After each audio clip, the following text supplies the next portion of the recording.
The wind howled mercilessly through the dense pine forest, carrying snowflakes that stung like tiny needles against any exposed skin.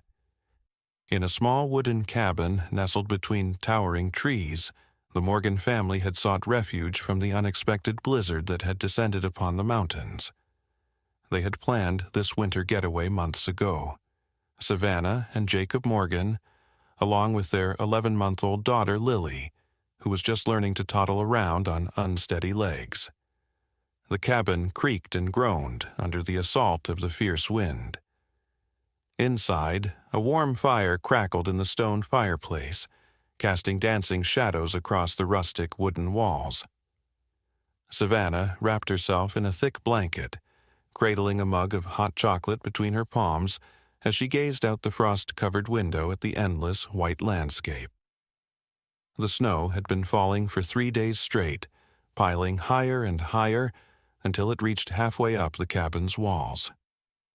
"I think we might be stuck here longer than we planned," Jacob said, placing another log on the fire. His breath formed a small cloud in the air, despite the fire's attempts to warm the cabin. "The radio says the roads won't be cleared for at least another day or two." Savannah nodded absently, her attention drawn to a dark shape moving slowly through the trees. At first, she thought it might be a shadow cast by the swaying branches, but as it drew closer to the cabin, she gasped, "Jacob, look! I think there's a bear out there." Jacob rushed to the window, nearly slipping on one of Lily's colorful building blocks. His eyes widened as he spotted the massive creature lumbering through the snow. It wasn't just any bear. It was a female black bear, her belly swollen with cubs that would arrive in the next few weeks. But something was wrong. The bear's movements were sluggish, desperate. She stumbled forward a few steps, then collapsed into the snow. "She's pregnant," Savannah whispered, her hand flying to her mouth. "And I think she's freezing to death out there." Jacob ran his fingers through his hair, a nervous habit he'd developed years ago. The temperatures dropped below zero. Even with their thick fur, bears aren't meant to be active in this weather. She should be hibernating in a den somewhere. "Maybe something happened to her den," Savannah suggested, unable to tear her eyes away from the struggling animal. Or she was looking for a new place when the storm hit. The bear tried to rise again, her powerful limbs trembling with the effort, but she only managed to drag herself a few feet closer to the cabin before collapsing again. Each labored breath sent plumes of steam into the frigid air. "We should call the wildlife service," Jacob said, reaching for his phone. "But with the storm, I don't know how quickly they could get here." He frowned at the screen. No signal. The storm must have knocked out the cell towers. A soft, babbling sound drew their attention away from the bear. Lily sat on her playmat, surrounded by stuffed animals and wooden blocks. Her wide blue eyes were fixed on the scene outside the window, her tiny hands pressed against the cold glass. She made a sound that almost seemed like a question, tilting her head as she watched the bear struggle in the snow. "It's okay, sweetheart," Savannah cooed, lifting Lily into her arms. "That's a bear outside. We have to stay in here where it's safe." But Lily continued to stare out the window, her little face scrunched in concentration. She pointed one chubby finger toward the bear and made a distressed sound, as if she somehow understood the creature's suffering. What happened next would change the Morgan family forever. A moment that would blur the lines between human compassion and animal instinct, and remind them of the unexpected connections that can form in the most desperate of circumstances. As the evening progressed, the storm intensified. The wind screamed through the trees, bending them like matchsticks against the dark sky. Inside the cabin, Jacob paced nervously, periodically checking the windows to see if the bear had moved. She hadn't. Her massive body remained half buried in the snow, only the faint rise and fall of her sides indicating she was still alive. "We have to do something," Savannah said, her voice tight with emotion. "We can't just watch her die out there." Jacob ran his hands over his face, torn between compassion and caution. "Savannah, that's a wild animal, a predator. Even injured, she could kill us with one swipe of her paw." "She's a mother," Savannah insisted, instinctively pulling Lily closer to her chest. "Just like me. I can't imagine being pregnant and freezing to death while strangers watched from safety." Their argument was interrupted by the sudden flickering of the lights. Once, twice, and then they were plunged into darkness. The cabin's generator had finally succumbed to the storm. "Perfect timing," Jacob muttered, fumbling in the dark for the emergency lantern they'd brought. He clicked it on, its weak yellow glow barely illuminating the room. "The temperature's going to drop fast in here without electricity." Savannah shivered, wrapping an extra blanket around Lily. The baby had fallen unusually quiet, her eyes still fixed on the window, even though the bear was no longer visible in the darkness outside. "I'll try to get the generator running again," Jacob said, pulling on his heavy winter coat. "Keep Lily by the fire. It'll stay warm for a while at least." Savannah nodded, trying to ignore the growing knot of dread in her stomach. Without heat, their situation had become precarious too. The temperature inside the cabin was already dropping noticeably. Jacob struggled with the cabin's back door, which had frozen shut. When he finally wrenched it open, he was met with a wall of swirling snow and a gust of wind that nearly knocked him off his feet. He fought his way through the deep snow toward the shed where the generator was housed, the beam of his flashlight barely cutting through the blizzard. Inside the cabin, Savannah huddled with Lily near the dwindling fire, adding the last few logs they had inside. The wood was running low. The main supply was stacked outside, now buried under feet of snow. As she stared into the flames, a strange sense of unease crept over her. She looked down at Lily, intending to comfort her, only to find the baby was no longer in her arms. "Lily?" Panic surged through Savannah's body. She whirled around, scanning the dimly lit room. "Lily, where are you?" A cold draft whispered across her skin, raising goosebumps along her arms. With growing horror, she realized the front door of the cabin was open, swinging gently on its hinges. Tiny footprints in the dusting of snow that had blown inside led toward the doorway. "No, no, no," Savannah gasped, lunging for the door. Her heart threatened to burst from her chest as she followed the beam of her flashlight across the porch. The footprints continued, impossibly small indentations in the deep snow, leading away from the safety of the cabin and toward the fallen bear. "Jacob!" she screamed, her voice lost in the howling wind. "Jacob, Lily's outside." Through the swirling snow, Savannah caught a glimpse of color, the bright red of Lily's snowsuit. Somehow, impossibly, the baby had managed to push open the door and toddle outside. Savannah waded frantically through the snow, her legs sinking up to her knees with each desperate step. "Lily, come back, it's dangerous." The words froze on her lips as she finally spotted her daughter. The scene before her was so impossible, so terrifying, that for a moment Savannah couldn't breathe. Lily had somehow made it all the way to the bear. The massive creature had raised her head, her dark eyes fixed on the tiny human who stood just inches from her snout.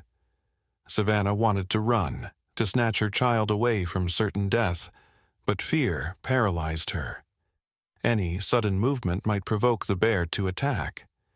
Then something extraordinary happened. Lily, with the fearless innocence that only a baby could possess, reached out one mittened hand and placed it gently on the bear's nose. The bear didn't growl. She didn't swipe. Instead, she made a soft, rumbling sound deep in her throat, almost like a purr. Lily giggled, the sound bright and clear in the frozen air, and plopped down in the snow beside the bear's massive head. With clumsy movements, she began to scoop handfuls of snow away from the bear's face, as if trying to help the creature breathe more easily. Savannah stood frozen, torn between maternal terror and awe at the impossible scene unfolding before her. The bear's eyes flickered toward her, acknowledging her presence, but returned to the baby. There was something in that gaze, a desperate plea, an understanding that transcended species. In that moment, Savannah understood with absolute certainty the bear wasn't a threat. She was asking for help. "Jacob!" she called again, her voice stronger now. "Jacob!" From somewhere behind the cabin came the sound of crunching snow as Jacob fought his way back from the generator shed. "The generator's completely frozen," he shouted as he rounded the corner. "We'll have to wait until—" His words died as he took in the scene. Savannah, standing in the snow, and beyond her, their baby daughter sitting calmly beside the head of a massive black bear. "Don't move," Savannah said softly, holding up a hand to stop him from rushing forward. "Something's happening. Something I can't explain." Jacob stood rooted to the spot, his face a mask of terror and disbelief. "Savannah, we need to get Lily away from that bear, now." "Look at them," Savannah whispered. "Really look." The bear hadn't moved to harm Lily. Instead, she seemed to be drawing comfort from the child's presence, her breathing becoming deeper and more regular with each passing minute.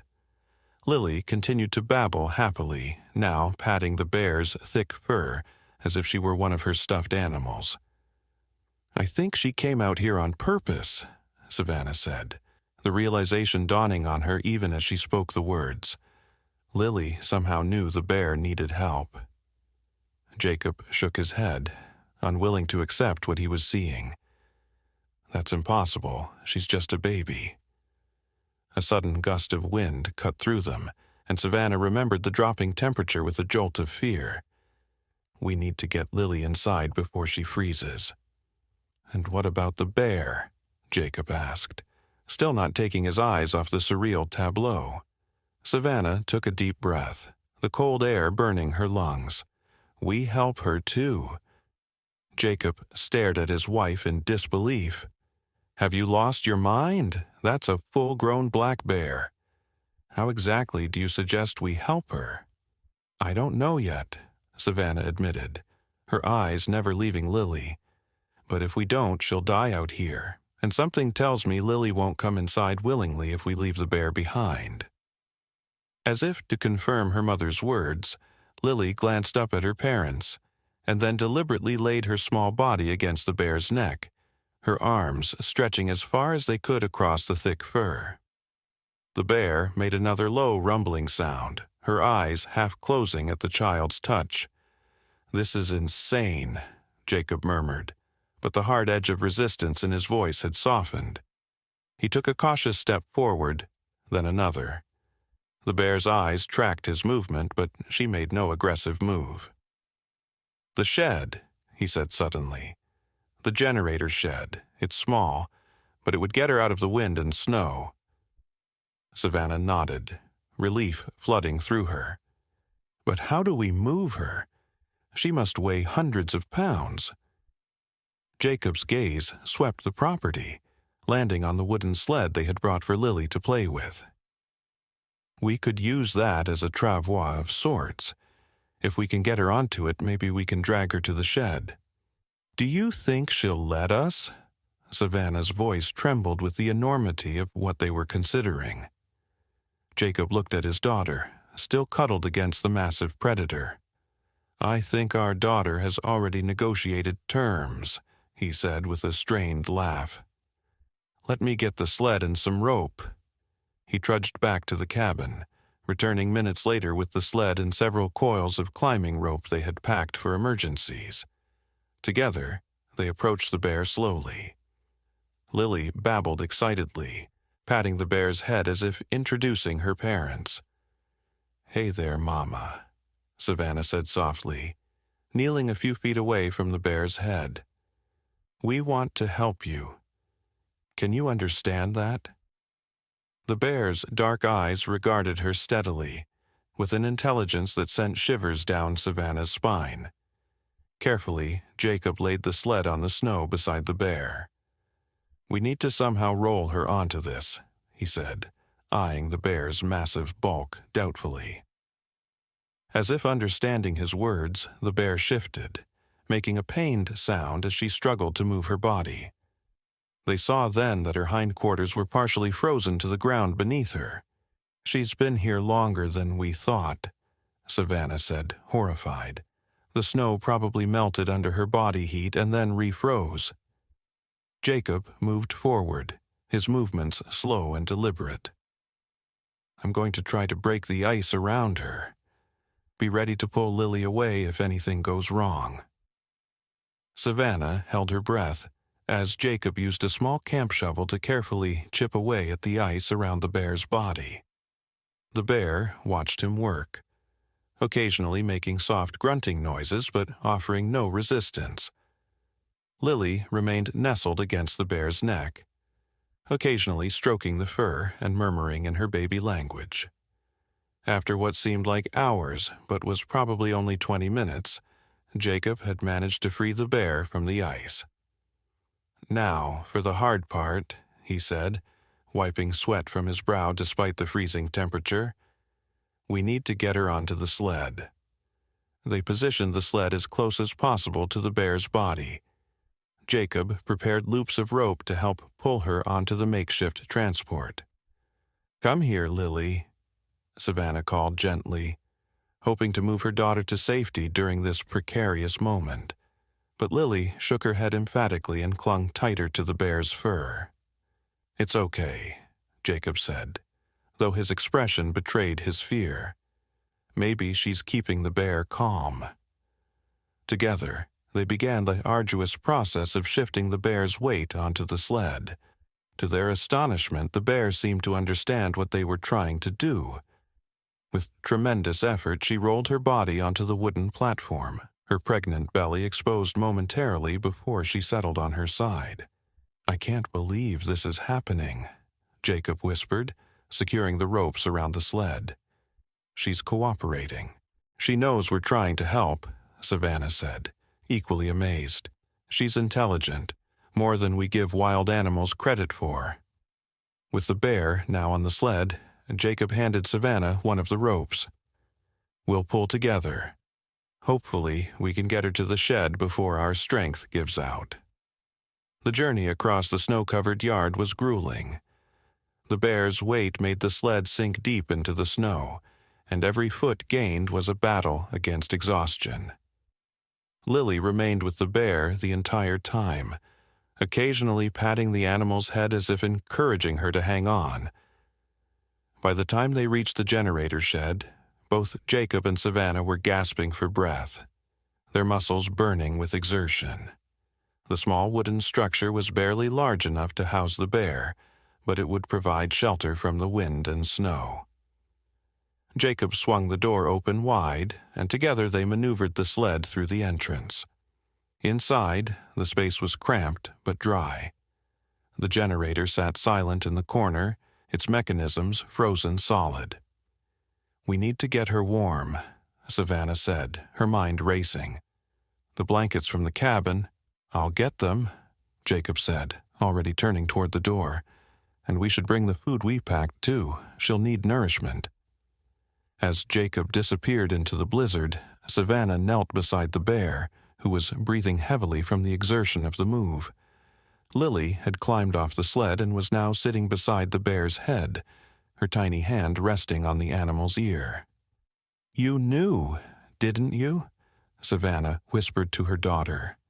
"Somehow, you knew she needed our help." Lily looked up at her mother with those wise blue eyes that suddenly seemed much older than her 11 months. She made a soft cooing sound and patted the bear again. The bear's eyes found Savannah's, and in them she saw gratitude, fear, and something else, a fierce maternal protectiveness that mirrored her own feelings for Lily. This wasn't just about saving a wild animal, Savannah realized. This was about one mother recognizing another's desperate need to protect her unborn children. Jacob returned, his arms laden with blankets, their emergency food supplies, and a large pot of water he had melted over the dying fire in the cabin. "The cabin's getting colder," he reported, spreading the blankets over the bear's massive form.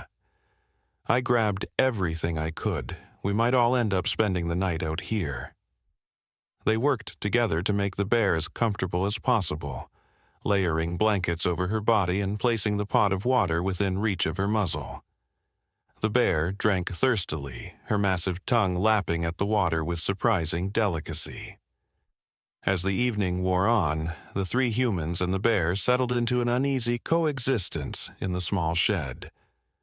Jacob had managed to clear the snow away from the generator's exhaust pipe and was attempting to thaw the machine with the heat of a camping stove.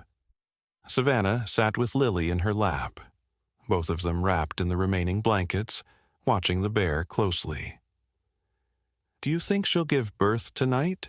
Savannah asked quietly, noticing how the bear occasionally shifted, her belly rippling with what might have been contractions. Jacob paused in his work, glancing at the bear with concern. "I don't know. Bear cubs are usually born in January or February while the mother is hibernating. If she delivers now—" He didn't need to finish the thought. Without the warmth and safety of a den, the cubs' chances of survival would be slim. As if sensing their concern, the bear made a distressed sound, her body tensing. Lily immediately wiggled out of Savannah's grasp and toddled over to the bear, placing her hands on the animal's side. "Lily, no!"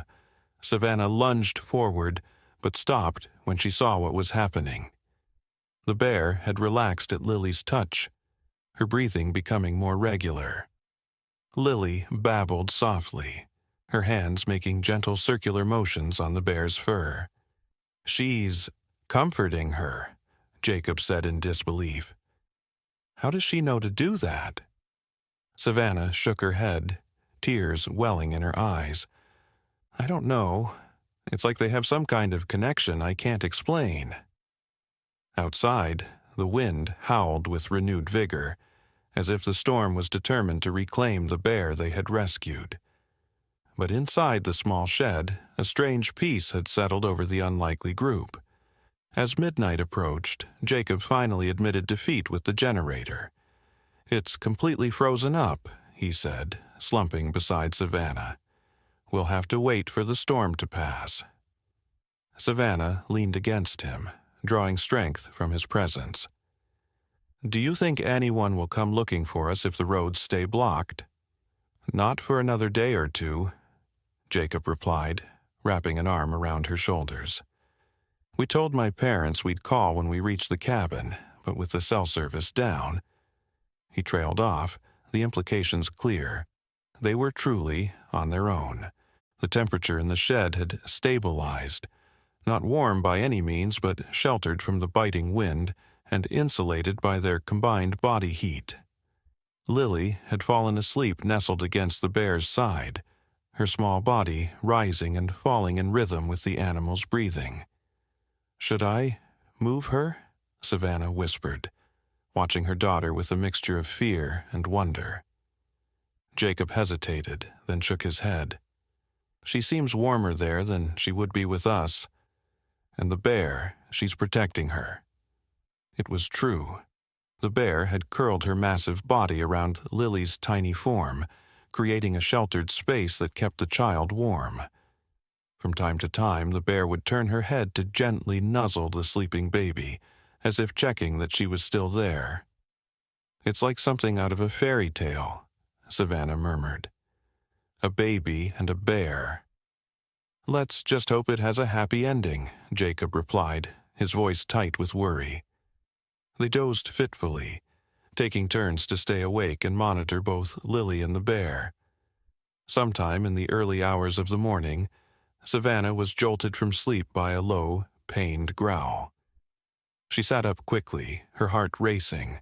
The bear was shifting restlessly, her massive body contracting with visible spasms. Even in the dim light of their emergency lantern, Savannah could see the bear's eyes were wide with pain and fear. "Jacob, wake up," she hissed, shaking her husband. "I think it's happening. She's going into labor." Jacob rubbed his eyes, immediately alert. "Now? Here?" "We need to help her," Savannah said, already moving toward the bear. Lily had awakened too, her small face serious as she watched the bear struggle. "How?" "We're not vets, Savannah. We don't know the first thing about delivering bear cubs." "We know enough," Savannah insisted. "I helped deliver my sister's baby last year when the midwife couldn't get there in time." "The principles can't be that different." Jacob looked skeptical but didn't argue further. "What do you need me to do?" "More blankets and clean water if we have it." While Jacob gathered the supplies, Savannah approached the laboring bear cautiously. "It's okay, Mama," she soothed, keeping her voice low and calm. "We're going to help you." To her amazement, the bear's eyes locked onto hers, and there was recognition there, trust even. The animal made a soft huffing sound and then tensed as another contraction seized her body. Lily toddled over to the bear's head and placed her hands on the animal's muzzle, murmuring softly. The effect was immediate. The bear relaxed slightly, her breathing becoming more controlled. "She responds to Lily," Savannah said in wonder. "It's like they can communicate somehow." For the next hour, they watched anxiously as the bear's labor progressed. There was little they could do but offer comfort and ensure the animal had space to deliver her cubs. Lily remained by the bear's head throughout, occasionally stroking the thick fur and babbling in her mysterious baby language. Finally, with a powerful contraction, the first cub emerged. A tiny, wet bundle of dark fur, no larger than a squirrel. The bear immediately began licking the cub vigorously, cleaning away the birth membrane and stimulating it to breathe. "It's so small," Jacob whispered in awe. "I had no idea bear cubs were born so tiny." A second cub followed shortly after, and then a third. Each time, the mother bear cleaned her newborn with gentle thoroughness before nudging it toward her belly to nurse. Lily watched the entire process with rapt attention, occasionally clapping her hands in delight when a new cub appeared. When the third cub had been cleaned and was nursing alongside its siblings, Lily looked up at her parents with a wide smile that seemed to say, "See? I told you she needed our help." 3 healthy cubs," Savannah said, wiping tears from her eyes. "She did it." Jacob nodded, his own eyes suspiciously bright. "We did it, all of us." The storm continued to rage outside, but inside the small shed, a miracle had unfolded. Against all odds, 3 new lives had entered the world, sheltered from the killing cold by the unlikely alliance of humans and bear. As dawn broke, pale light filtering through the shed's single small window, the bear seemed to have regained some of her strength. Her eyes were alert now, watching over her nursing cubs with fierce maternal pride. From time to time, she would look at Savannah and Jacob, then at Lily, as if acknowledging the role they had played in her cub's survival. "What happens now?" Jacob asked quietly as they shared the last of their emergency rations. "When the storm ends, I mean." Savannah looked at the bear and her cubs, her heart constricting with emotion. "We can't keep them here. She belongs in the wild, and so do her babies. But they can't survive on their own, not in this weather. They need a den, somewhere warm and dry where she can recover her strength and the cubs can grow." They fell silent, both lost in thought. Then Lily, who had been playing with a loose thread on her snowsuit, suddenly pointed to the corner of the shed where a trap door was barely visible beneath a pile of old tarps. "What is it, sweetie?" Savannah asked, following her daughter's gesture. She moved the tarps aside, revealing the wooden door set into the floor. "Jacob, look at this." Jacob helped her lift the heavy door, revealing a dark space beneath. "It's a root cellar," he said, shining his flashlight into the hole. "Probably used to store vegetables and preserves before the cabin had electricity." The beam of light illuminated a small, dirt-lined room about 6 feet square and 5 feet deep. "It's dry, and it would be warmer than being outside." Savannah's eyes lit up. It would make a perfect temporary den. They spent the morning preparing the space, lining it with the blankets they had brought, and creating a comfortable nest for the bear and her cubs. The challenge would be getting the bear to move into it. But they needn't have worried.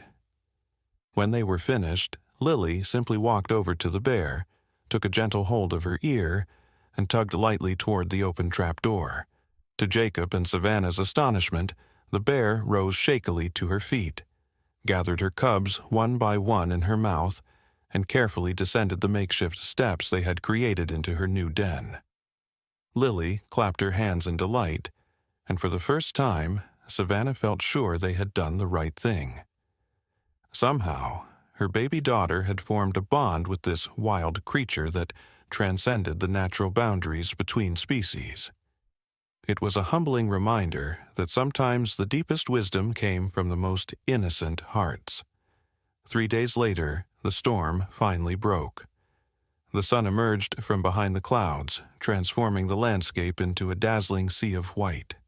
The roads were still impassable, but Jacob managed to get a weak signal on his phone and called for assistance. "They'll be here sometime tomorrow," he told Savannah as they sat on the porch of the cabin, watching Lily play in the snow. "I told them about our guest. They're sending a wildlife specialist along with the road crew." Savannah nodded, her gaze drifting to the shed where the bear and her cubs remained hidden in their underground sanctuary. They had been checking on the little family several times a day, bringing fresh water and whatever food seemed appropriate, mostly fish from their supplies and some dried fruits. The bear accepted their offerings with gentle dignity, her eyes always watching them with that uncanny intelligence. "Do you think they'll take her away?"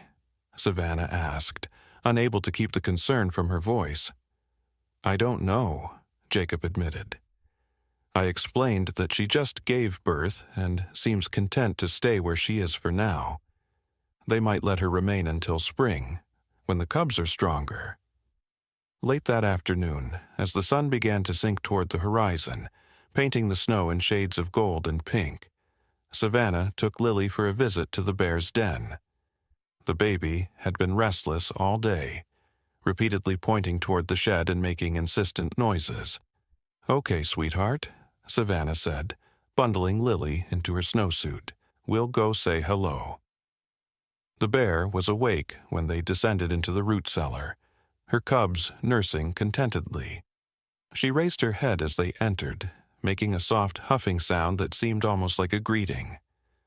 Lily immediately toddled over to sit beside the bear's massive head, placing her small hand on the animal's muzzle, with the easy confidence of complete trust. The bear nuzzled against her gently, and Savannah felt tears spring to her eyes at the beauty of the moment. "You knew, didn't you?" she whispered to her daughter. "Somehow, you knew she needed us, and you weren't afraid." Lily looked up at her mother with those wise blue eyes and smiled a smile that seemed far too knowing for her age. Then she leaned forward and placed a soft kiss on the bear's nose. The bear blinked slowly, her dark eyes reflecting the lantern light like pools of ancient wisdom. In that moment, Savannah understood something profound about the world, about the connections that existed between all living things, connections that adults often forgot but children, in their innocence, could still perceive. Lily had recognized a mother in need and had responded with pure, uncomplicated compassion. It was a lesson Savannah would never forget. The wildlife specialist who arrived the next day was amazed at the situation. After examining the bear and her cubs from a respectful distance, he declared all 4 animals to be in remarkably good health considering the circumstances. "We'll leave them here until spring," he decided. "Moving them now would cause unnecessary stress. When the weather warms and the cubs are stronger, we'll help relocate them to a more suitable habitat."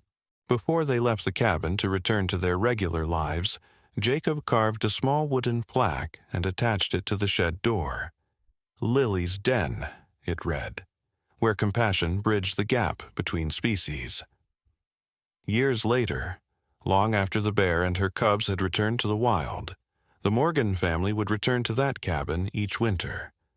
They never saw the bear again, but sometimes, in the quiet of the snowy forest, they would find large paw prints circling the property, a mother's silent acknowledgement of the debt she owed to a tiny human who had taught everyone the true meaning of compassion. 5 winters passed.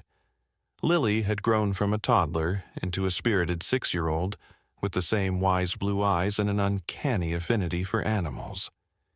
Each year, when they visited the cabin, she would spend hours sitting by her den, now empty but maintained by Jacob as a memorial to that extraordinary night.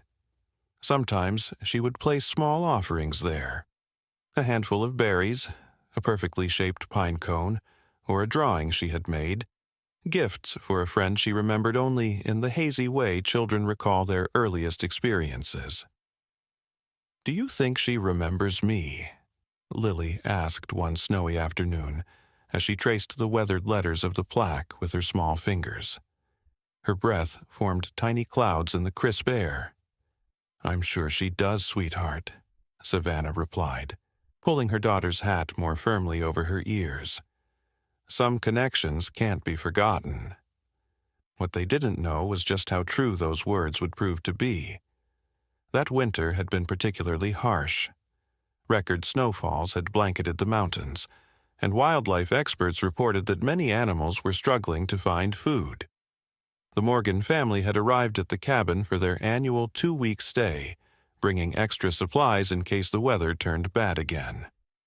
On their 3rd night, a blizzard swept down from the higher elevations, not as severe as the one from 5 years ago, but enough to keep them indoors. They sat around the fireplace, which Jacob had rebuilt and reinforced after their previous experience, telling stories and playing board games while the wind whistled through the trees outside. "Tell me about the bear again," Lily requested, as she did nearly every night. Though she had heard the story countless times, she never tired of it. Each retelling seemed to awaken something deep within her memory. "Well," Jacob began, leaning forward in his chair, "it was a night just like this one." As he spoke, Savannah noticed Lily growing increasingly distracted. The little girl kept turning toward the window, her head tilted as if listening to something only she could hear. "Lily, what is it?" Savannah asked during a pause in Jacob's narrative. "She's calling," Lily said simply, her eyes wide and serious. "She needs help again." A chill that had nothing to do with the temperature ran down Savannah's spine. "Who needs help, sweetheart?" But Lily was already moving toward the door, reaching for her snow boots with determined little hands. "The bear, Mommy. She's calling me." Jacob and Savannah exchanged alarmed glances. "Lily, honey, the bear is gone," Jacob said gently. "She went back to the forest years ago, remember?" Lily shook her head emphatically, struggling to pull on her boots. "No, Daddy, she's here. She's calling for help. We have to go now." Something in her voice, a certainty beyond her years, made them hesitate. Could it be possible? After all this time? "Let me check outside," Jacob said, reaching for his coat. "You two stay here." "No!" Lily's voice was sharp with urgency. "We all have to go. Please, Daddy, trust me." There it was again, that uncanny wisdom that sometimes shone through their daughter's eyes. the same wisdom that had guided her, as an infant, to save a dying bear and her unborn cubs. "Okay," Savannah said, making a swift decision. "We'll all go, but we stay together. And at the first sign of danger, we come straight back to the cabin." They bundled up against the biting cold and stepped out into the storm. The snow was falling in thick, heavy flakes, already accumulating on the ground in deep drifts. Jacob reached for Lily's hand, but she pulled away, moving forward with purpose. "This way," she called, wading through the snow with a confidence that belied her small size. To their surprise, she wasn't heading toward the old generator shed where they had once sheltered the bear. Instead, she was moving deeper into the forest, following a path that seemed to exist only in her mind. "Lily, wait," Savannah called, struggling to keep up. "Not so fast." But Lily continued forward, her bright red snowsuit a beacon against the white landscape. Jacob and Savannah had no choice but to follow, their flashlights cutting weak paths through the swirling snow. After what seemed like an eternity, but was probably only 10 minutes, Lily stopped abruptly. They had reached a small clearing where a massive fallen pine created a natural shelter, its branches still thick with needles despite having toppled during some long-ago storm. "Here," Lily said, dropping to her knees and crawling toward the dark space beneath the fallen trunk. "Lily, no!" Jacob lunged forward, grabbing for his daughter's ankle, but she had already disappeared into the shadows. For one heart-stopping moment they heard nothing. Then came a sound that froze the blood in their veins, a low, rumbling growl from beneath the tree. "Oh, God," Savannah whispered, clutching Jacob's arm. "There really is a bear in there." Before they could decide what to do, Lily's voice called out from the darkness. "Mommy, Daddy, come quick." "It's her. It's really her." Exchanging terrified glances, they crouched down and peered beneath the fallen tree. What they saw made them forget to breathe. In the dim light of their flashlights, they could make out the massive form of a black bear, older now, with streaks of gray in her muzzle, but unmistakable. And curled against her side, tiny and trembling, was a single bear cub, barely larger than a human infant. "It's her," Savannah whispered, recognition dawning. After all this time. The bear raised her head, her dark eyes finding them in the shadows. There was no fear in that gaze, no aggression, only a weary recognition, and what could only be described as relief. Beside her, Lily was already running her small hands over the bear's fur, checking for injuries. "She's sick, Mommy," Lily reported, her voice steady despite the extraordinary situation. "And her baby is too. They need our help, just like before." Jacob played his flashlight carefully over the bear's body. She was indeed thinner than she should have been, her coat dull and her breathing labored. The cub whimpered softly, its tiny form shivering despite the mother's warmth. "I think she came looking for us," Savannah said in wonder. "She remembered where we were, where she found help before." "But how did Lily know?" Jacob asked, his voice barely audible. "How could she possibly have known the bear was out here?" Savannah had no answer, but as she watched her daughter tenderly stroking the bear's head, murmuring words of comfort as naturally as if she were speaking to a family pet, she felt that same sense of witnessing something beyond ordinary understanding. "We need to get them to the cabin," Lily said, looking up at her parents with those unsettlingly wise eyes. "They won't survive out here." Jacob ran a hand through his hair, his face a mixture of disbelief and resignation. "I can't believe we're doing this again, but you're right." This time, they were better prepared. Jacob had brought a collapsible sled for Lily to play with, which they now unfolded and positioned near the fallen tree.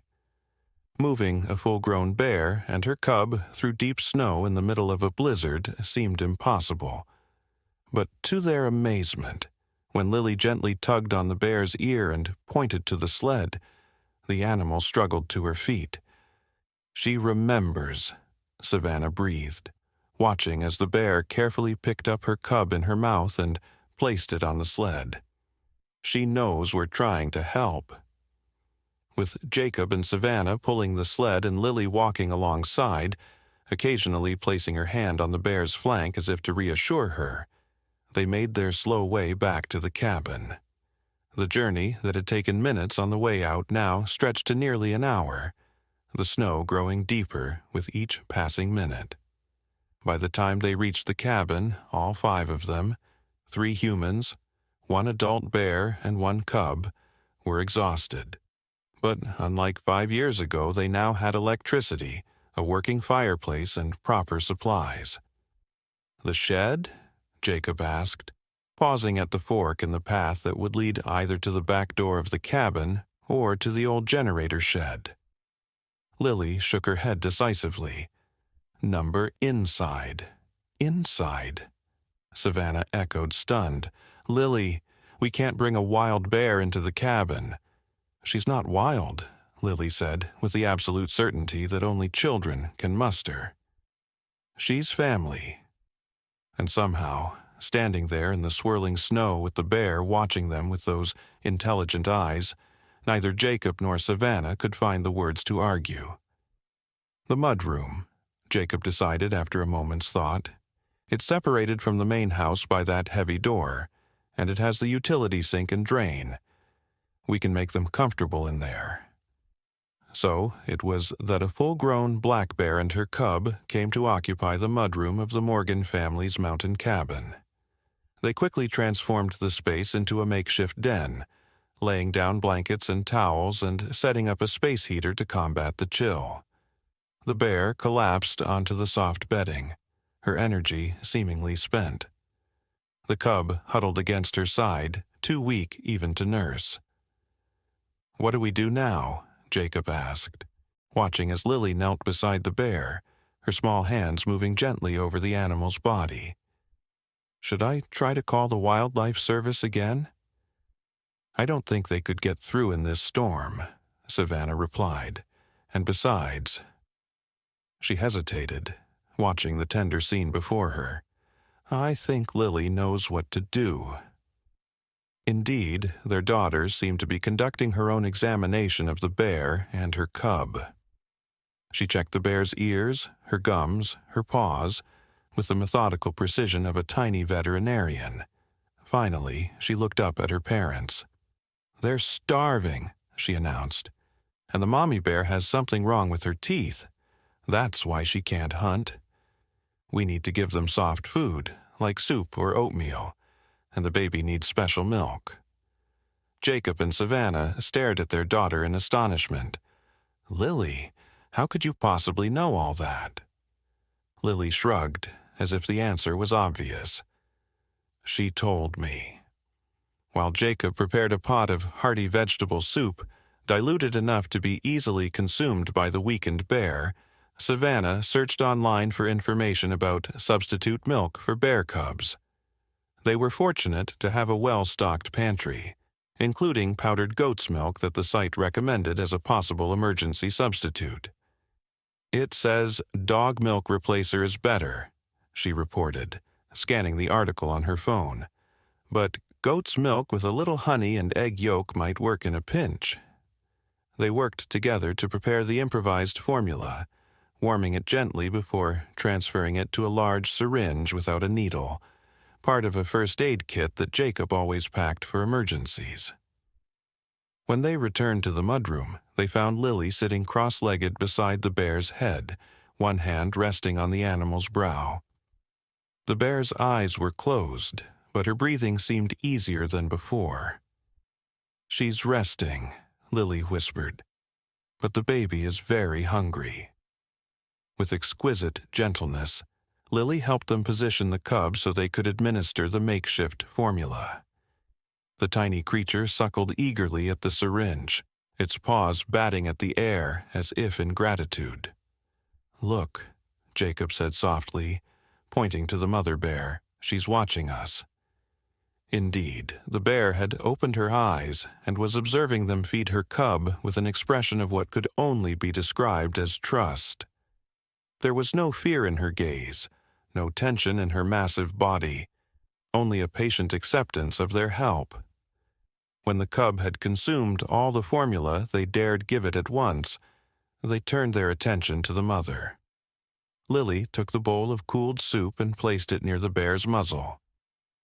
"You need to eat too, Mama," she said in that same gentle voice she had used 5 years ago as a toddler.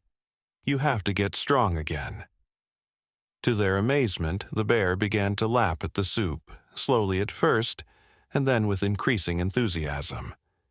When she had finished, she turned her massive head toward Lily and made a soft, huffing sound, almost like a sigh of contentment. "She says thank you," Lily translated, patting the bear's nose. Later that night, with the bear and cub sleeping peacefully in the mudroom, the Morgan family gathered in the living room to discuss their extraordinary situation. "I've been thinking," Jacob said, his hands wrapped around a mug of hot chocolate. "The way she found us, after all this time, it can't be coincidence." "And the way Lily knew she was out there," Savannah added, glancing toward their daughter, who was drawing pictures by the fire. "It's like they have some kind of connection." "They do," Lily said without looking up from her drawing. "We all do. You just forgot how to listen." The simple wisdom of her words left them speechless. What if she was right? What if there were connections between all living things? Connections that adults had forgotten how to perceive, but that remained accessible to the open hearts of children. Over the next few days, the storm gradually subsided, leaving the world outside transformed into a glittering wonderland of snow and ice. The bear and her cub remained in the mudroom, growing stronger with each passing day. Lily spent hours with them, reading books aloud or simply sitting in companionable silence while the bear watched her with those intelligent eyes. When Jacob finally managed to get cell service and called the wildlife authorities, he was surprised by their response. The officer he spoke with listened to his story with growing interest. "You say it's a black bear with gray around the muzzle and a single cub?" the officer asked. "And you believe it's the same bear that gave birth on your property 5 years ago?" "Yes," Jacob confirmed. "Is that important?" There was a pause on the line. "Mr. Morgan, we've been tracking a bear that matches that description for several years now. She's quite remarkable. After we relocated her and her 3 cubs 5 years ago, we fitted her with a tracking collar for research purposes. She turned out to be extraordinarily intelligent, even for a bear. Her cubs thrived, and 2 of them are now raising cubs of their own." "What happened to the 3rd cub?" Jacob asked. The officer's voice grew somber. "We believe it was lost to predators last spring. Black bear mortality rates can be quite high in the first year. After that loss, her behavior changed. She became more reclusive, stopped using her usual feeding grounds. Then, about 3 weeks ago, her collar stopped transmitting. We feared the worst." "She had another cub," Jacob said. "She's here with it now." "That's unusual," the officer admitted. "Black bears typically breed every other year. Having another cub so soon after raising a litter is rare. She must have been in poor condition to have only a single cub this time." "My daughter says she has dental problems," Jacob said, feeling slightly foolish even as he spoke the words. "That she can't hunt properly." Another pause. "Your daughter determined this how?" Jacob hesitated. How could he explain something he didn't understand himself? "She's good with animals." To his relief, the officer didn't press the issue. "I'd like to bring a wildlife veterinarian out to examine both bears, if that's all right with you.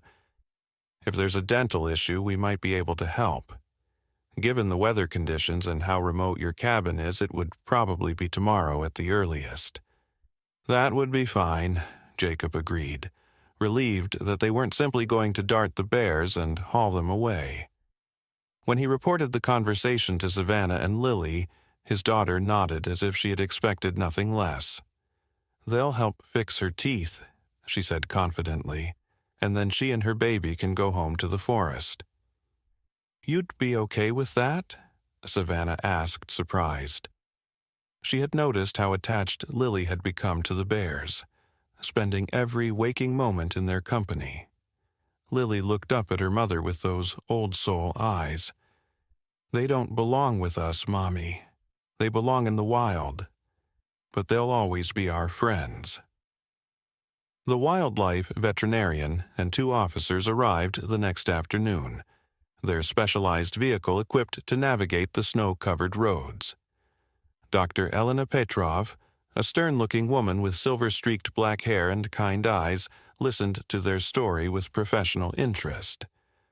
"I would like to examine the bears now," she said when they had finished, "though I must warn you, we may need to sedate the mother for a proper dental examination."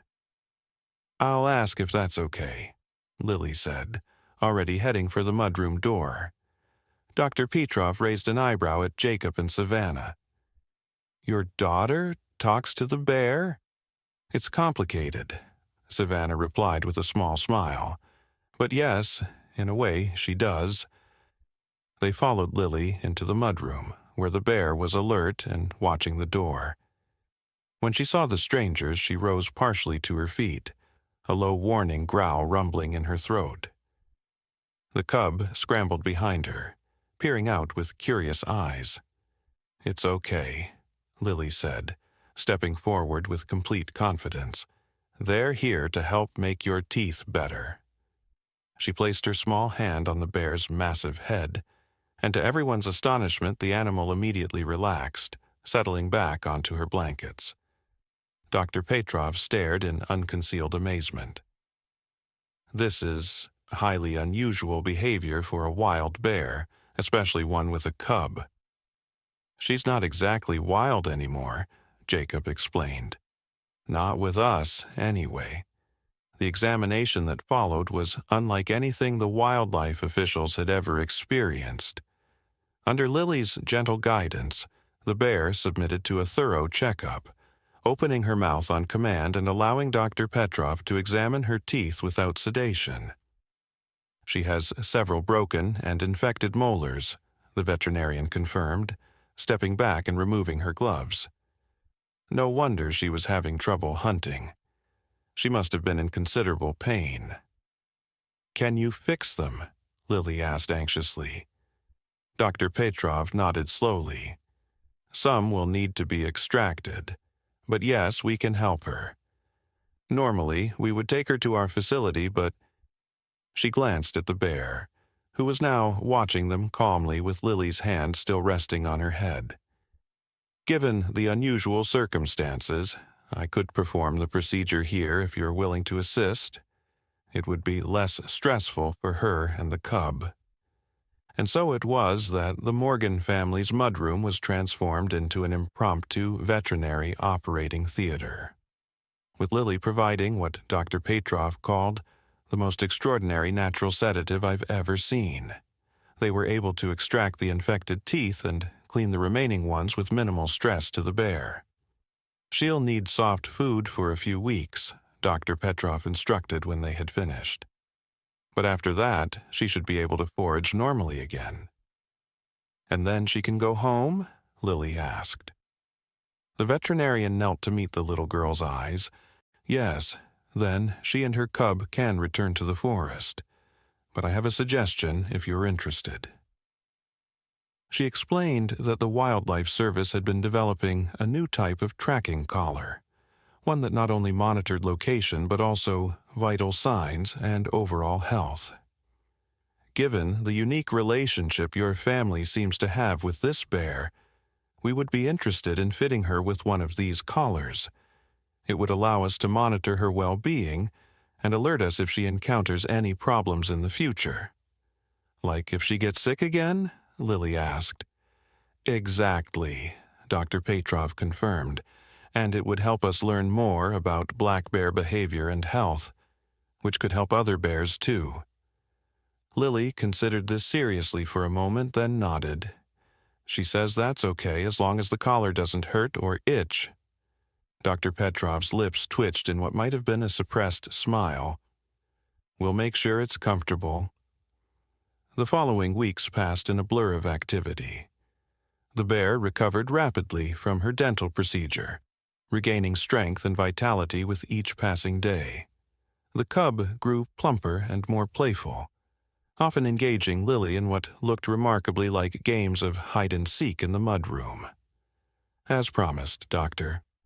Petrov returned with the special tracking collar, which was fitted without incident under Lily's watchful eye. She also brought surprising news.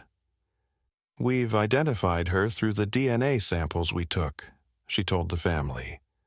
She's quite famous in our research circles, one of the oldest and most intelligent black bears we've studied.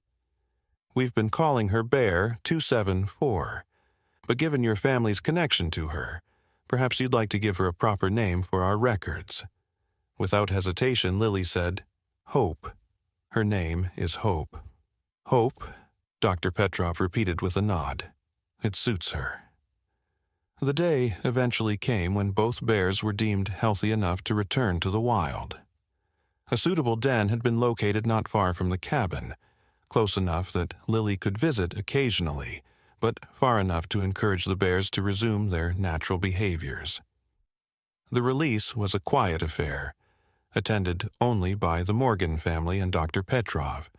They watched as Hope and her cub explored the entrance to their new den, the mother bear occasionally looking back at them as if to make sure they were still there. Finally, with a last meaningful glance at Lily, Hope led her cub into the darkness of the den, disappearing from sight. Lily stood watching the empty entrance for a long moment, then turned to her parents with a smile that was both sad and wise beyond her years. She says she'll always remember us, the little girl said softly, and we'll always be connected, no matter how far apart we are. Jacob knelt beside his daughter, wrapping an arm around her shoulders. How do you do it, Lily? How do you understand her? Lily considered the question with the same seriousness she brought to everything. It's not really talking, Daddy. It's more like feeling. When I'm with her, I can feel what she feels, and she can feel what I feel. It's like our hearts know how to talk to each other even if our words don't. It was as good an explanation as any for what they had witnessed. A connection that transcended the barriers between species. A bond formed in a moment of compassion that had forever changed all their lives. Dr. Petrov, who had been listening to this exchange with poorly concealed fascination, cleared her throat. Lily, have you ever thought about becoming a wildlife biologist when you grow up? We could use someone with your unique abilities. Lily's face lit up with a smile that rivaled the winter sun. Can I study bears like Hope? Especially bears like Hope, Dr. Petrov assured her. As they walked back to the cabin, their boots crunching in the snow, Savannah couldn't help but reflect on the extraordinary journey that had begun 5 years ago with a baby's inexplicable act of compassion. That night, they had saved a bear's life. But the bear had given them something precious in return. A glimpse into the mysterious connections that bound all living things together, connections that most adults had forgotten how to see, but that remained vivid and real in the heart of a child. Spring came early that year. The Morgan family extended their stay at the cabin to watch as the world awakened from its winter slumber. Through Dr. Petrov, they received regular updates on Hope and her cub, who were thriving in their new den. One warm April morning, as the last patches of snow melted into the awakening earth, Lily stood on the cabin porch, her face turned toward the forest. Without a word, she stepped off the porch and began walking toward the trees, her steps purposeful and sure. "Lily?" Savannah called, alarmed. "Where are you going?" "Hope is calling," Lily replied without turning around. "She wants to show us something." Jacob and Savannah exchanged glances, then hurried to follow their daughter. They had learned not to question these moments when they came. Lily led them along a winding path through the forest, now bright with the first green shoots of spring. Birdsong filled the air, and the scent of pine and fresh earth surrounded them. After about 20 minutes, she stopped at the edge of a small clearing. "Wait here," she instructed, stepping forward alone. From the shadows of the trees opposite emerged Hope, her coat glossy with health, the tracking collar barely visible beneath her thick fur. Beside her trotted her cub, noticeably larger now and full of the vibrant energy of youth. But they weren't alone. Following behind them, moving with the awkward gait of adolescence, came 3 more bears, older cubs, nearly grown. "Her other babies," Lily breathed, her face alight with joy. "They found her again." Indeed, the 3 young bears approached their mother with obvious recognition, nuzzling her and exchanging soft huffs of greeting. The family had reunited against all odds, drawn together by bonds that even separation could not break. As the Morgan family watched this miraculous reunion, Hope raised her head and met Lily's gaze across the clearing. In that moment, something passed between them, an understanding that needed no words, a connection that would endure long after this day was just a memory. Hope then turned, gathering her 4 cubs with a gentle motion of her head, and led them back into the depths of the forest. Before disappearing among the trees, she paused for one final look at the humans who had twice saved her life. "Goodbye, Hope," Lily whispered, raising her hand in farewell. "Until next time." And though no human ears could hear it, somewhere in the secret language of the forest, in the mysterious communication that exists between all living hearts, came the bear's reply. A promise of remembrance, a bond unbroken, a connection that would echo through the years to come. As they walked back to the cabin, hand in hand, Savannah reflected on the extraordinary gift they had been given. Not just the privilege of helping a magnificent creature in need, but the reminder that compassion could bridge the most unlikely divides.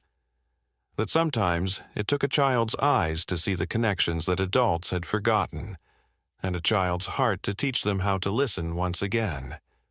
For years afterward, the story of Lily and Hope would be told in hushed tones among wildlife researchers and forest rangers, the tale of a baby who saved a mother bear, and of the unbreakable bond they formed. Some dismissed it as mere legend, a wilderness fairy tale embellished over time. But the Morgan family knew the truth. And on quiet winter nights when the snow fell thick and silent around their mountain cabin, they would sometimes see large paw prints circling their home, a mother's silent reminder that some connections transcend language, reason, and even the boundaries between species.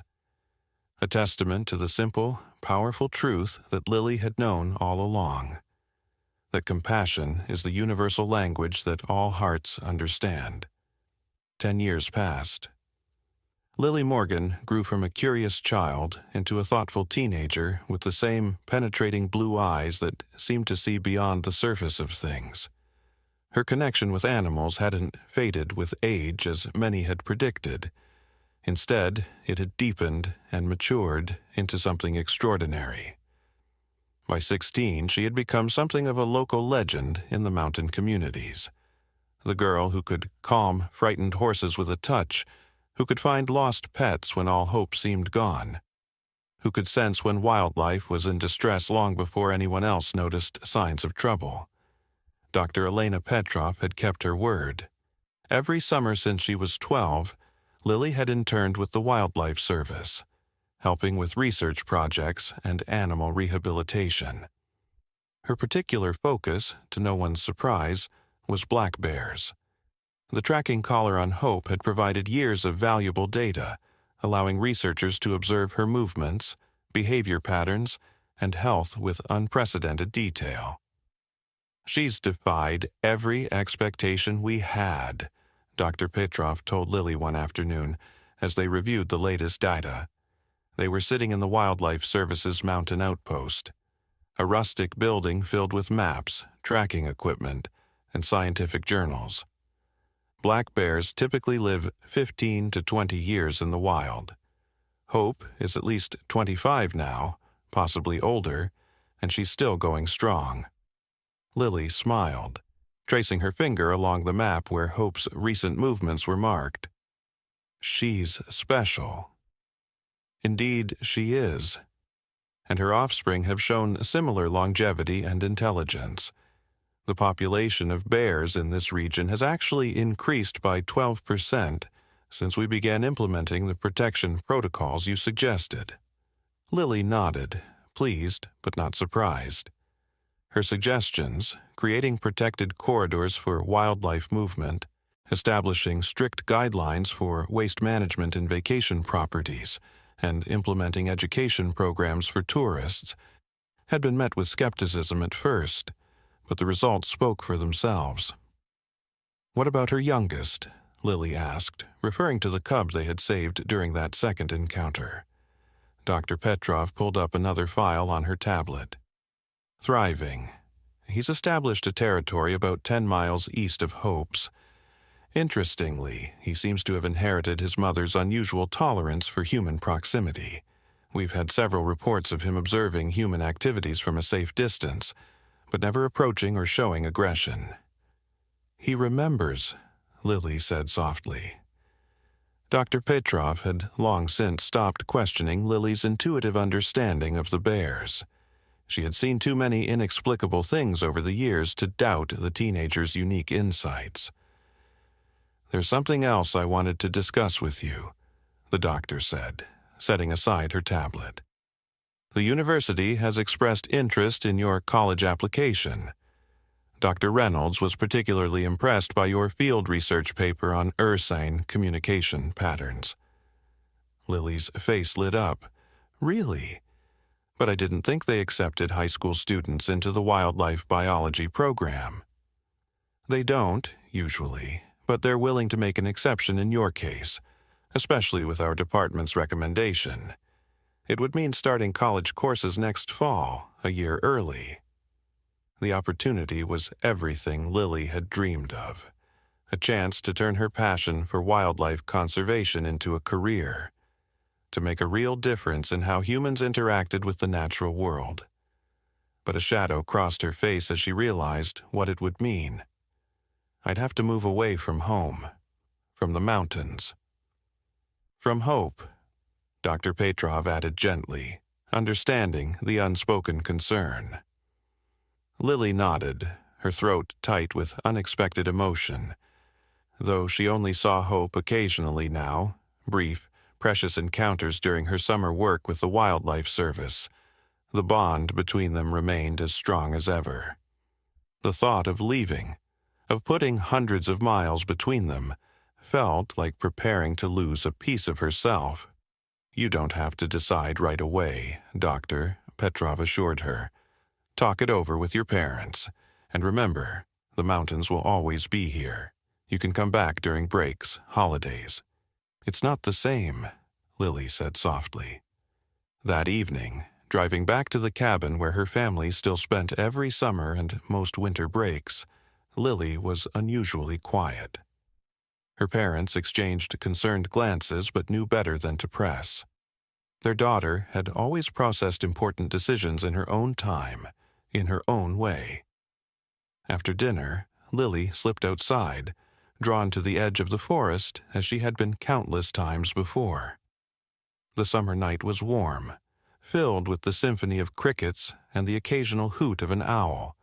She followed a familiar path, one her feet knew by heart, until she reached a small clearing that had become her special place over the years.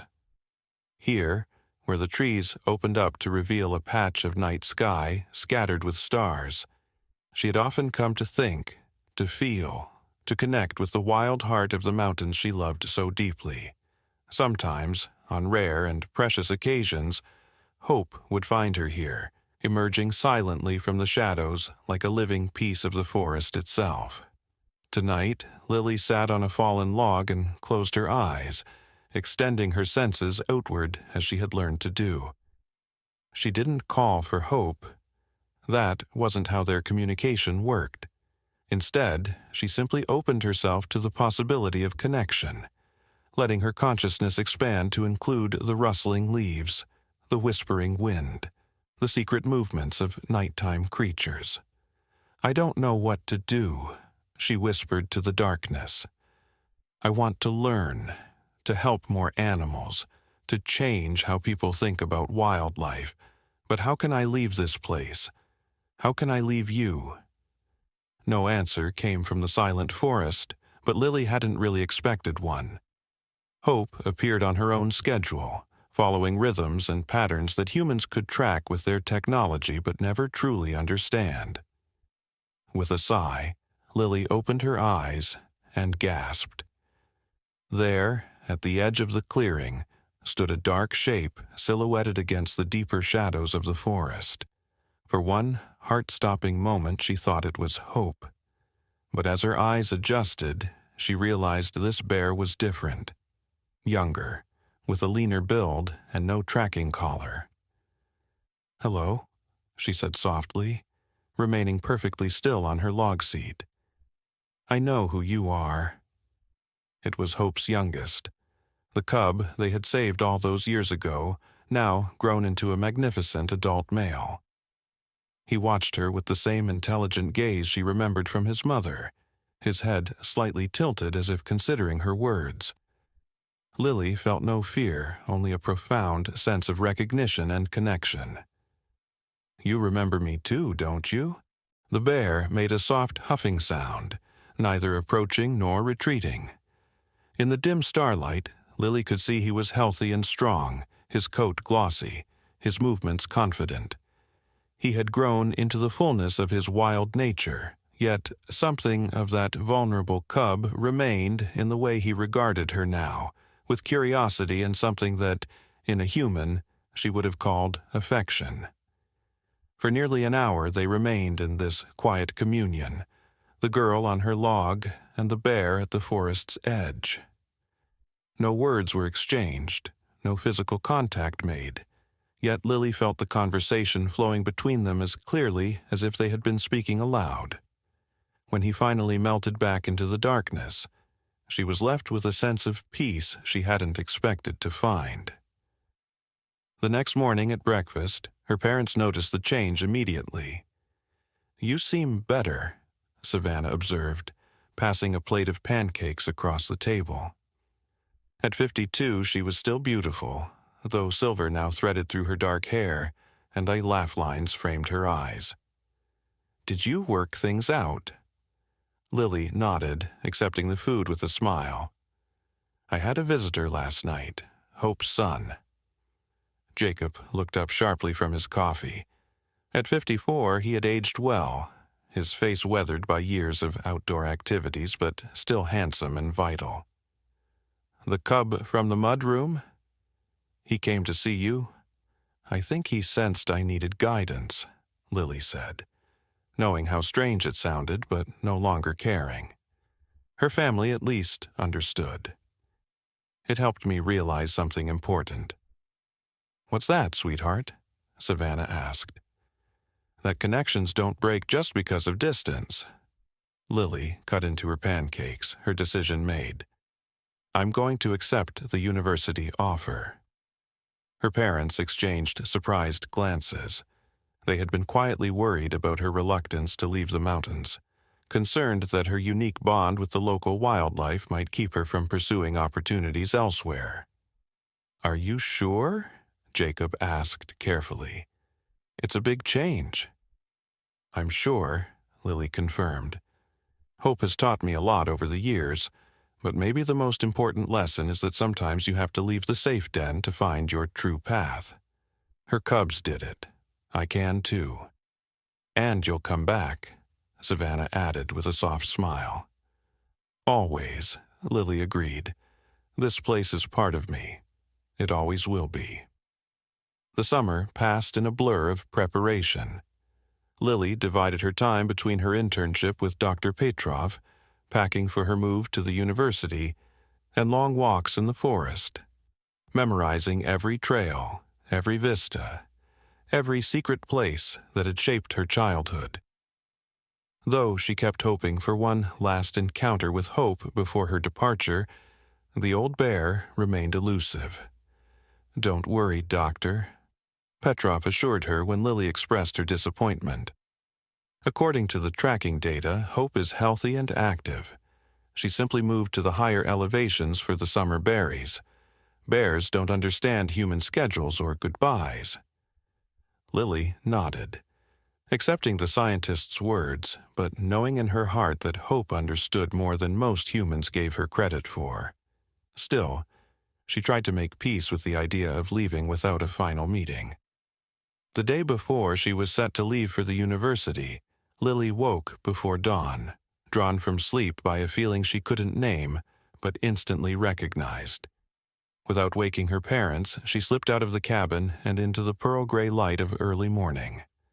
Mist hung between the trees, transforming the familiar forest into something mystical and otherworldly. She knew exactly where to go. Not to her usual clearing, but to another place, one she hadn't visited in years. Her feet carried her unerringly through the silent forest until she reached the old generator shed, now weathered and half-reclaimed by nature. Beside it, barely visible beneath the encroaching undergrowth, was the wooden plaque her father had carved so long ago, Lily's Den. And there, waiting in the golden light of dawn, sat Hope. The old bear was showing her age now. Gray frosted her muzzle and creeps like morning frost over the fur around her eyes. The tracking collar, replaced several times over the years as technology improved, gleamed dully against her thick neck. But her eyes were as bright and intelligent as ever as she watched Lily approach. "You knew I was leaving," Lily whispered, sinking to her knees a respectful distance away. Hope made a soft rumbling sound deep in her throat, the same sound Lily had heard as a baby, a sound that had imprinted itself on her heart and shaped the course of her life. "I'll miss you too," she said, tears blurring her vision. "But I'll come back. I promise." For a long moment, they simply gazed at each other across the small clearing, human and bear, connected by years of shared history and understanding that defied conventional explanation. Then, with deliberate slowness, Hope rose to her feet and moved forward. Lily remained perfectly still, her heart racing not with fear, but with a profound sense of wonder. The bear stopped just in front of her, close enough that Lily could feel the warmth radiating from her massive body, could smell the wild scent of forest and earth that clung to her fur.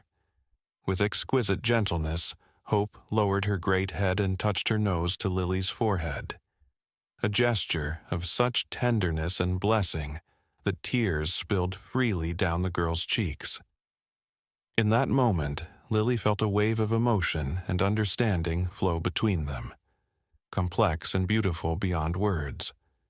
Gratitude for lives saved, joy in lives shared, wisdom passed from one generation to the next, and above all, a love that transcended the boundaries most humans erected between themselves and the natural world.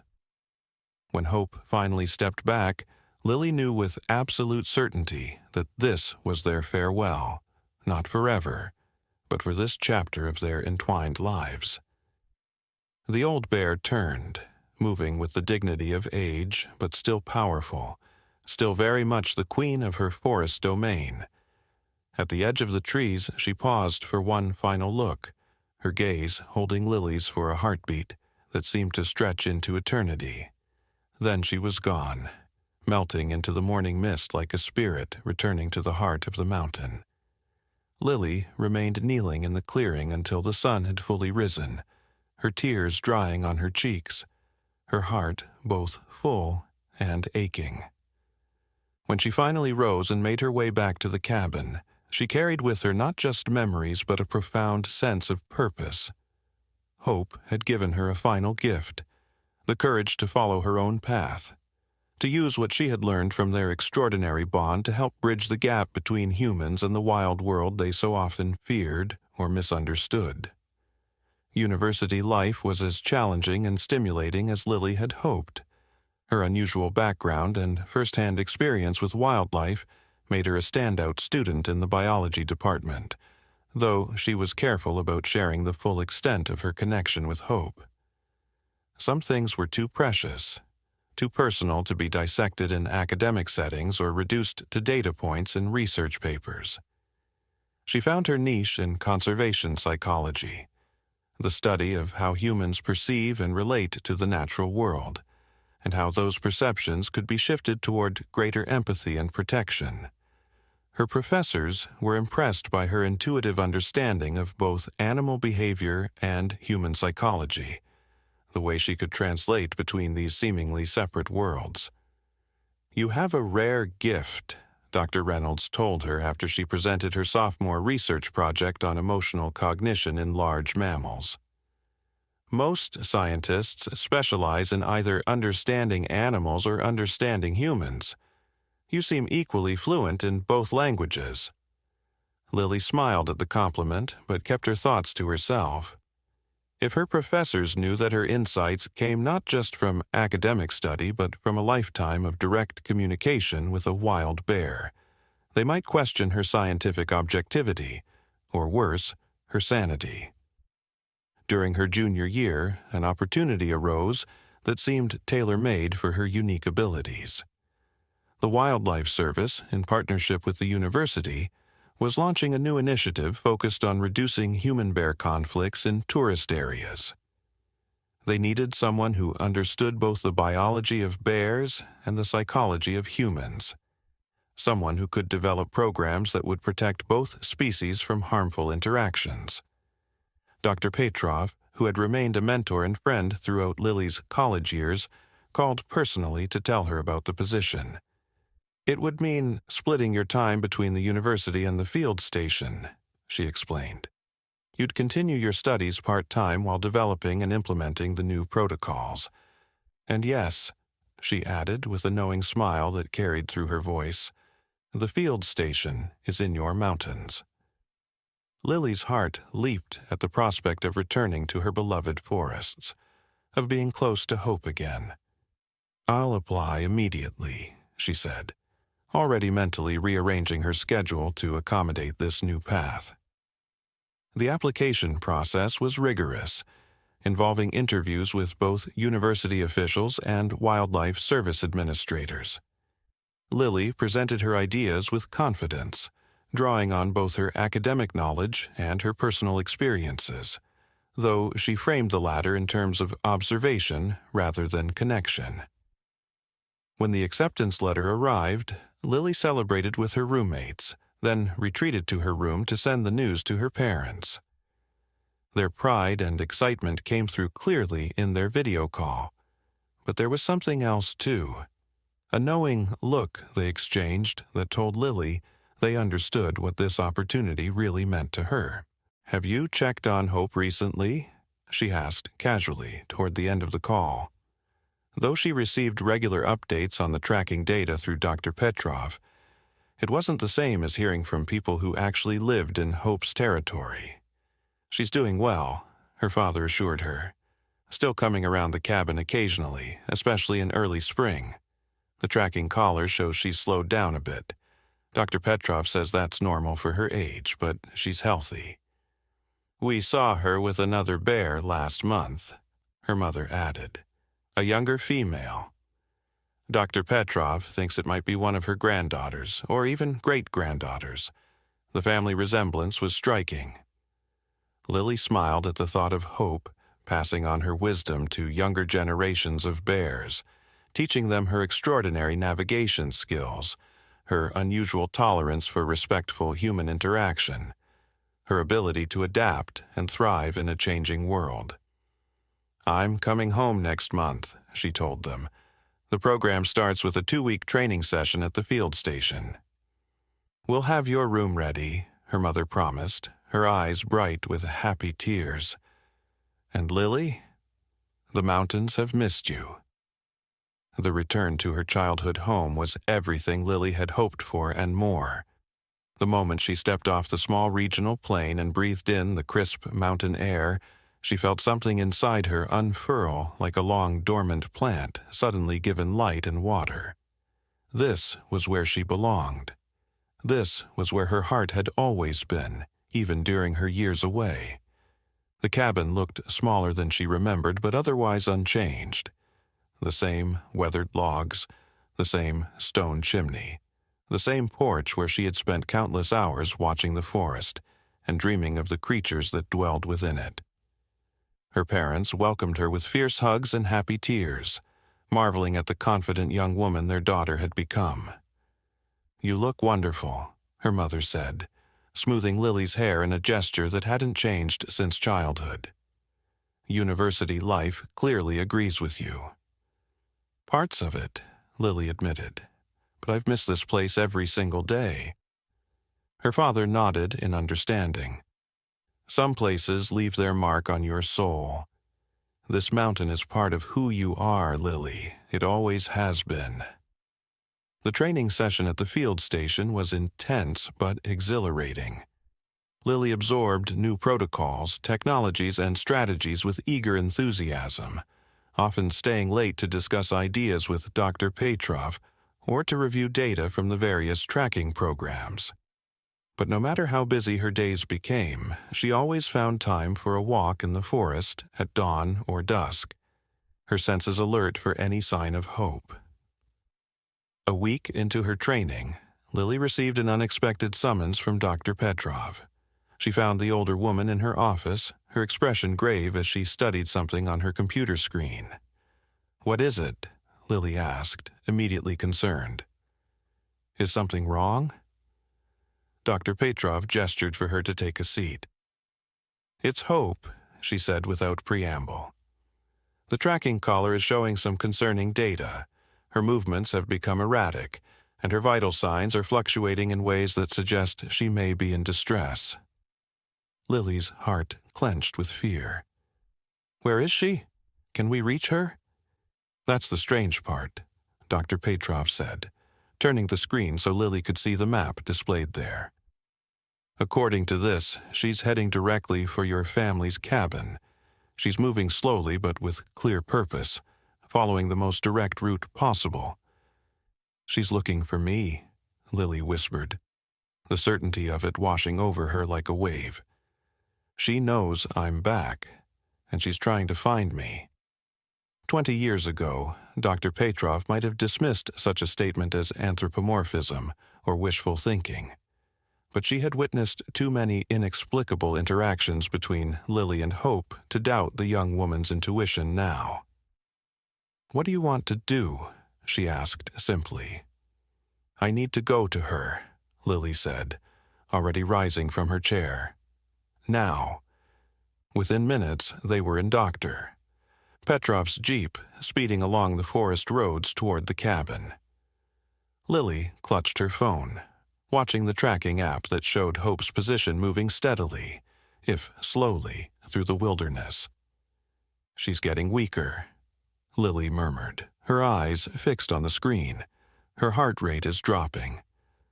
Dr. Petrov pressed harder on the accelerator, navigating the winding road with practiced skill. "We'll get there," she promised, her voice tight with shared concern. When they finally reached the cabin, Savannah and Jacob were waiting anxiously on the porch, alerted by Lily's urgent text message. "Any sign of her?" Lily called as she leaped from the jeep before it had fully stopped. Her father pointed toward the edge of the forest. "About 10 minutes ago, just beyond that stand of pines. She seemed to be having trouble walking. Lily didn't wait to hear more. Guided by some instinct deeper than thought, she set off toward the trees, moving quickly but carefully, her senses stretched to their limits.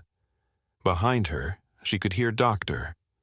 Petrov talking quietly with her parents, probably explaining the situation and preparing them for what might come next.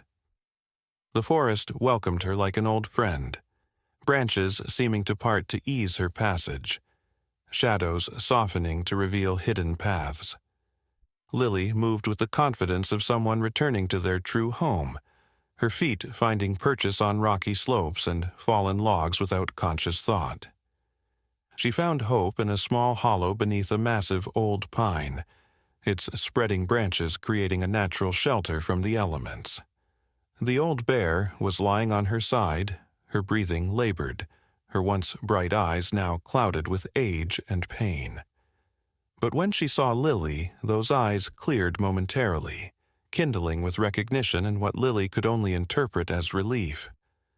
"Oh, Hope," Lily breathed, dropping to her knees beside the massive form that had once seemed so powerful and now looked suddenly vulnerable. "I'm here. I came back, just like I promised." Hope made a soft rumbling sound in her throat, weaker than before but still recognizable as the sound that had soothed a baby in a snowstorm so many years ago. With tremendous effort, she raised her head slightly, her gaze holding Lily's with the same profound intelligence that had first forged their unlikely bond. Lily placed her hand gently on the bear's graying muzzle, feeling the warm breath against her palm. In that touch, memories flowed between them like water. A baby's fearless compassion, a mother's desperate need, lives saved and changed forever by a single act of kindness. All the years that had followed, the brief encounters and long separations, the parallel journeys that had somehow, inevitably, led them back to each other at this moment. "You waited for me," Lily whispered, tears blurring her vision. "You knew I was coming home, and you held on." For Hope was dying. Lily could feel it in the labored rhythm of her breathing, see it in the dimming light of her eyes.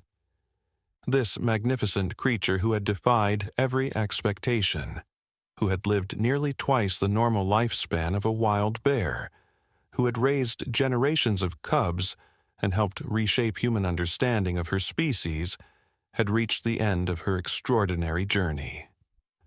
Behind her, Lily heard the soft crunch of footsteps as Dr. Petrov and her parents caught up, but they maintained a respectful distance, understanding instinctively that this moment belonged to Lily and Hope alone. "It's okay," Lily murmured, stroking the bear's thick fur with gentle hands. "You've lived such a long, beautiful life. You've changed so many things, taught so many lessons. It's okay to rest now." Hope's eyes never left hers, those deep pools of ancient wisdom focused on Lily's face as if memorizing every detail. Then, with a final soft huff of breath, the great bear laid her head down on the forest floor, her massive body relaxing as the tension of pain and struggle finally released its hold. Lily felt the moment Hope's spirit left her body, not as an absence but as a presence, a warmth that seemed to expand outward, embracing Lily and then flowing beyond her into the forest itself. It was not an ending but a transformation, a return to the wild heart of the mountain that had always been Hope's true home. For a long time, Lily remained beside the still form, her tears falling silently onto the bear's fur. She was vaguely aware of Dr. Petrov approaching, of gentle hands on her shoulders, of quiet voices discussing practicalities, how to honor Hope's remains, how to document her extraordinary life for scientific records, how to protect her legacy. But in that moment, all Lily could feel was the profound gift she had been given, the privilege of sharing part of her life's journey with this magnificent creature, of learning from her wisdom, of being chosen as the recipient of her trust. Hope had taught her that boundaries between species were more permeable than most humans believed, that communication could transcend language, that compassion could forge connections strong enough to last a lifetime and beyond. As the sun began to set, casting long golden fingers of light through the trees, Lily finally rose to her feet. Her grief was real and raw, but beneath it ran a current of deep gratitude and purpose. Hope's physical presence was gone, but what she had taught, what she had inspired, would continue through Lily's work, through the changes in policy and perception that their unlikely friendship had set in motion. "Goodbye, old friend," she whispered, placing one last gentle hand on Hope's brow. "Thank you for everything." In the years that followed, Lily Morgan became a leading figure in wildlife conservation and human-animal relations. The program she developed for reducing bear-human conflicts was so successful that it was adopted by national parks and tourist areas across the country, saving countless animal and human lives. Her research into interspecies communication opened new frontiers in understanding how animals perceive and interact with humans, challenging long-held assumptions about the limitations of animal cognition and emotion. And always, at the heart of her work, was the story that had started it all. A story she finally shared in full when she published her groundbreaking book, Hope, What a Bear, Taught Me About Communication, Compassion, and Connection.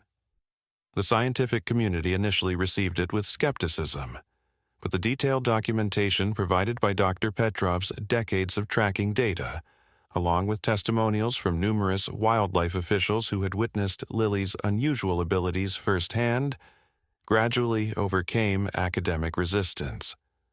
More importantly, the book touched something in ordinary readers, a longing for deeper connection with the natural world, a recognition of the intelligence and emotional lives of the creatures with whom humans shared the planet.